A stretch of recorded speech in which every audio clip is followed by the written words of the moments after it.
Welcome to our channel. Today we how to subscribe to T-Mobile Scam Shield for safer calling and texting, full guide step by step clearly. Find and open the T-Mobile app from your home screen or app. Log into your T-Mobile account using your credentials. If you don't have an account, select the option to create one.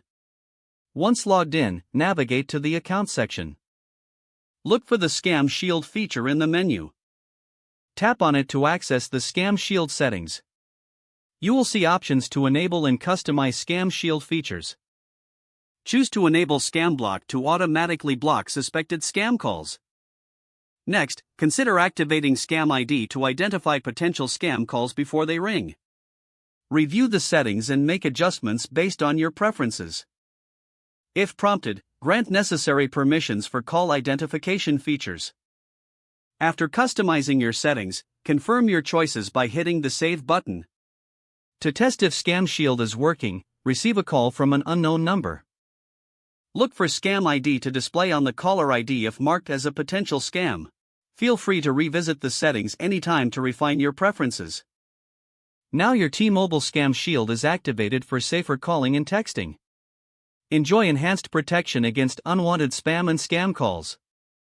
If the page does not load, refresh the browser or try again in a private or incognito window.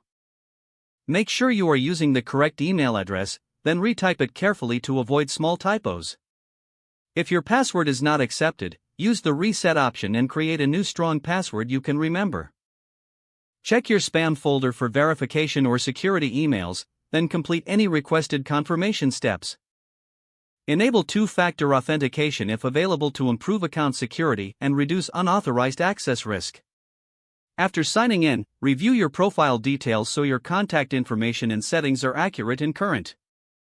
If you see an error message, note it down and try again after restarting your device and internet connection. Log out when you finish, especially on shared devices, to keep your account and payment information secure. If the page does not load, refresh the browser or try again in a private or incognito window. Make sure you are using the correct email address, then retype it carefully to avoid small typos. If your password is not accepted, use the reset option and create a new strong password you can remember. Don't forget to like this video and subscribe to our channel for more step-by-step tech guides.